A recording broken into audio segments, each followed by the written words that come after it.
آپ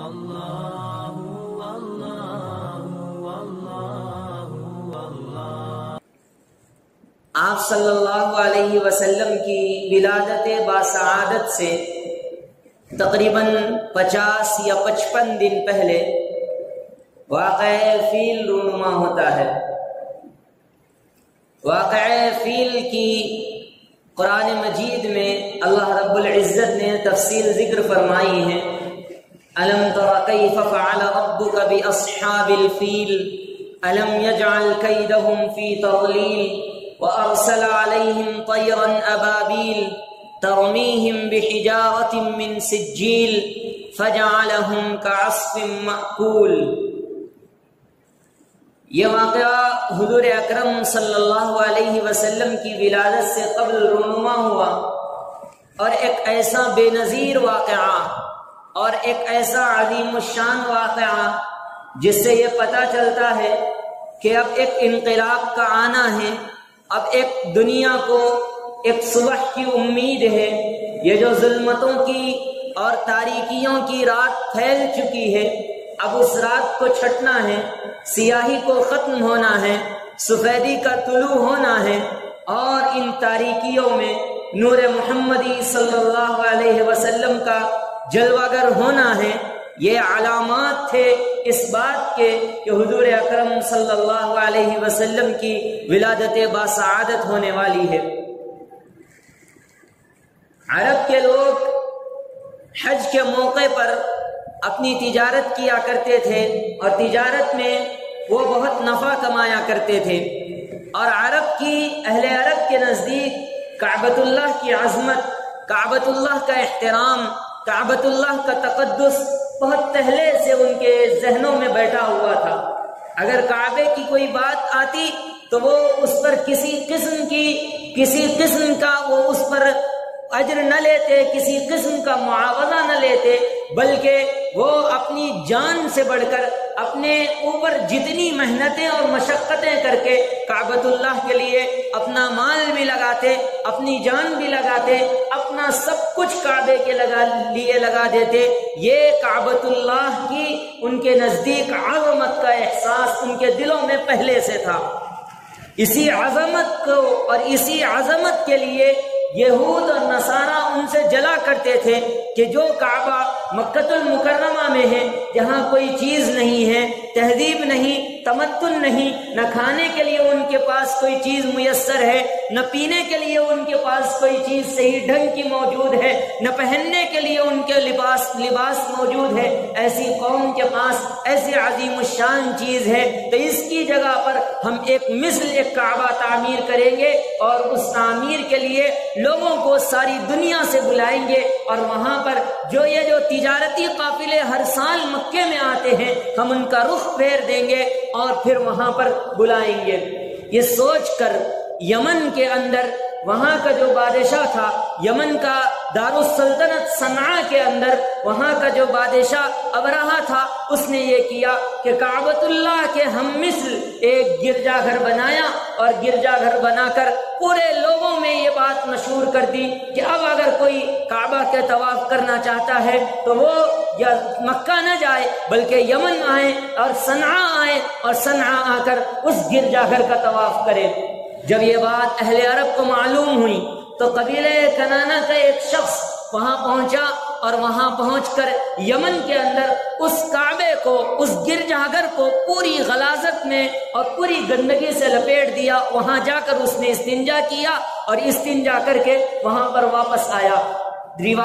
بعض روایات میں یہ بھی ملتا ہے استنجا کرنے کے ساتھ ساتھ اس نے اس گرجا گھر کو جلا بھی دیا، اور جلا کر وہ اپنے وطن اور مکۃ المکرمہ واپس آ گیا۔ جب ابرہہ کو اس بات کی اطلاع ملی اور اس کو اس بات کا علم ہوا تو وہ آپے سے باہر ہو گیا، غیظ و غضب نے آ گیا، اور غصے میں آ کر کہا کہ میں اب کعبے کو ڈھا دوں گا، اس کی اینٹ سے اینٹ بجا دوں گا، اس کو تباہ و برباد کر دوں گا۔ اور اسی ناپاک عزم کو لے کر وہ اپنے لشکر جرار کے ساتھ ہاتھیوں کو لے کر، بڑے بڑے ہاتھیوں کو، بڑے بڑے جانوروں کو، اور بہت بڑا لشکر جرار لے کر وہ یمن سے نکلا، اور کعبۃ اللہ کی طرف اور کعبۃ اللہ کا رخ کر کے مکۃ المکرمہ پہنچ رہا ہے۔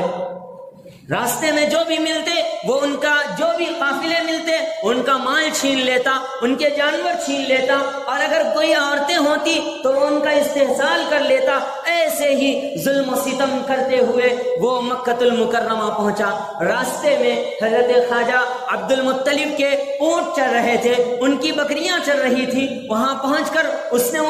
حضرت عبد المطلب کی اونٹنیوں اور اونٹوں کو لے لیا اور بکریوں کو لے لیا، قبضے میں کر لیا۔ روایات میں آتا ہے کہ تقریباً 300 یا 400 اونٹ تھے، ان کے جانور تھے، جو حضرت عبد المطلب جو سردار قریش کہا جاتا تھا، جنہیں سردار مکہ کہا جاتا تھا، ان کو لے لیا، ان کے اونٹ کو قبضے میں کر لیا، اور قبضے میں کر کے ایک پیغام اپنے قاصد کے ذریعے سے بھیجا، جاؤ عبد المطلب سے کہو کہ ابرہا اور عظیم الشان ابرہا یمن سے چل کر کعبۃ اللہ کو ڈھانے کے لیے آیا ہے، وہ تم سے بات کرنا چاہتا ہے، تم اس کی ملاقات کے لیے آؤ۔ اور یہ بھی کہا کہ ان کی جتنی مویشی تھے، ان کے جانور تھے، وہ سارے کے سارے ابرہا کے قبضے میں ہیں۔ حضرت خواجہ عبد المطلب وہ اس واقعے کو سن کر آبتیدہ ہوتے ہیں، رنجیدہ ہوتے ہیں۔ وہاں پھر اس کے بعد اپنے پورے قبیلے والوں کو اپنی اسی مقام پر رکھ کر اکیلے وہ ابرہا سے ملاقات کے لیے جاتے ہیں، اور وہاں جا کر اس سے ملاقات کے لیے اس کے وہاں پر اس عالی شان جو اس نے اس جگہ پر اپنا پڑاؤ کیا ہوا تھا وہاں پہنچتے ہیں۔ وہ حضرت عبد المطلب کو دیکھ کر یہ سمجھتا ہے کہ یہ کوئی رعبدار شخصیت ہے، جن کے پیشانی سے نور نبوت چمک رہا ہے، جن کے پیشانی کے اندر اور جن کی پشت میں اللہ کے نبی علیہ الصلوۃ والسلام کو مبعوث ہونا ہے، وہ عظیم الشان ہستی یہاں پہ موجود ہیں، وہ عظیم الشان ہستی آنے والی ہے۔ ان کے رعب سے وہ تھوڑا گھبرایا، اور گھبرا کر اپنے مقام سے نیچے اتر کر وہ ان کی خدمت میں آیا اور کہنے لگا، آپ بڑے اپنے چہرے سے رعبدار معلوم ہوتے ہو، مجھے سمجھ میں آتا ہے کہ آپ بڑی ہستی ہیں، یقیناً آپ سردار قریش ہوں گے۔ تو حضرت عبد المطلب کہتے ہیں کہ ہاں، لوگ مجھے سردار قریش کہتے ہیں، میرے آپ نے اونٹ ضبط کر لیے ہیں، 300-400 اونٹ آپ نے ضبط کر لیے ہیں، وہ مجھے دے دیجئے۔ ابرہا سن کر یہ پریشان ہوتا ہے، میں تو تمہیں عقل مند سمجھ رہا تھا، میں تو تمہیں ہوشیار سمجھ رہا تھا، لیکن تم نے ان اونٹوں کا سوال کیا جن کی کوئی وقعت نہیں ہے، ان بکریوں کا سوال کیا جن کی کوئی اہمیت نہیں ہے، کعبۃ اللہ کو میں ڈھانے کے لیے آیا ہوں، اس کی اینٹ سے اینٹ بجانے کے لیے آیا ہوں، اس کو زمین بوس کرنے کے لیے آیا ہوں، اور تمہیں اونٹوں کی پڑی ہے، تمہیں بکریوں کی پڑی ہے۔ حضرت عبد المطلب پر اطمینان ہو کر جواب دیتے ہیں کہ یہ ان اونٹوں کا میں مالک ہوں، ان بکریوں کا میں مالک ہوں، اور جو یہ گھر ہے، جو یہ کعبہ ہے، اس کا میں مالک نہیں ہوں، اس کا اللہ مالک ہے۔ میں اپنی اونٹنیوں کی اور اپنے اونٹوں کی حفاظت کروں گا، اور جس کا یہ گھر ہے اللہ اس گھر کی حفاظت کرے گا۔ مجھے اس سلسلے میں کسی طرح کا تردد نہیں، تجھے جو کرنا ہے کر لے، مجھے میرے مویشی دے دے، مجھے میرے اونٹ واپس کر دے۔ حضرت عبد المطلب کا یہ جواب سن کر ابرہا ہکا پھکا ہو جاتا ہے، وہ ایک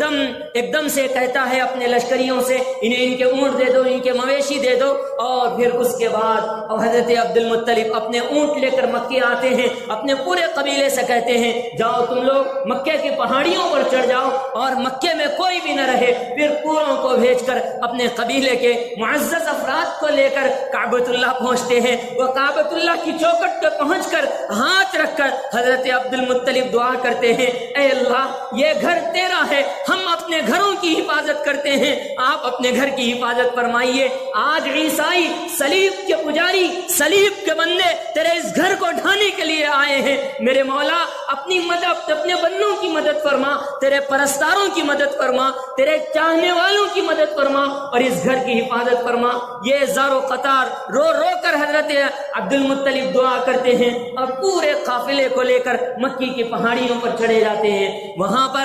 وہاں اس کے بعد دوسرے دن وہاں ابرہا اپنے پورے لاؤ لشکر کے ساتھ آگے بڑھتا ہے مقام مغمس تک. مکے میں ایک مقام ہے مغمس، وہاں پر پہنچتا ہے تو وہاں پر اس کا اونٹ جس پر ابرہہ سوار تھا محمود نامی، وہاں پہ بیٹھ جاتا ہے، وہ اس کو مارتا ہے، اٹھاتا ہے، بہت کوشش کرتا ہے اٹھ جا، کھڑے ہو جا اور چل، اور لیکن وہ چلنے کے لیے تیار نہیں ہوتا. اتنے میں آسمان سے اللہ کی قدرت آتی ہے، اللہ کا عذاب آتا ہے، سمندر سے ایک لشکر، ایک ابابیل کی شکل میں اللہ کا لشکر آتا ہے. اپنے منہ میں ایک چھوٹی چھوٹی کنکریاں لی ہوئی ہیں، اپنے دونوں پیروں میں ایک کنکری لی ہوئی ہے، اپنے تین کنکر ایک منہ میں اور 2 پیروں میں لے کر ابرہہ کے لشکر پر آتے ہیں. روایات میں آتا ہے ایسا کنکر جو اس ہاتھی پر بیٹھے شخص پر گرتا وہ اس شخص کو چیرتا ہوا، ہاتھی کو چیرتا ہوا زمین تک پہنچ جاتا. قرآن مجید نے اس کی تعبیر کی ترمیہم بحجارۃ من سجیل فجعلہم کعصف مأکول، کہ ان پر ابابیل نے چھوٹی چھوٹی کنکریاں ڈالی، ایسی کنکریاں ڈالی کہ انہیں ایک کھائے ہوئے جلائے ہوئے لکڑی کے بھوسے کے مانند بنا دیا. وہ ہاتھی، وہ زبردست لاؤ لشکر والے، لشکر جرار والے ایک لکڑی کے جلے ہوئے بھوسے کے مانند ہوئے. قرآن مجید میں اس واقعے کا مفصل تذکرہ موجود ہے. الم تر کیف فعل ربک باصحاب الفیل الم یجعل کیدہم فی تضلیل وارسل علیہم طیرا ابابیل ترمیہم بحجارۃ من سجیل فجعلہم کعصف مأکول. اللہ نے انہیں کھائے ہوئے جلائے ہوئے ایک بھوسے کے مانند بنا دیا.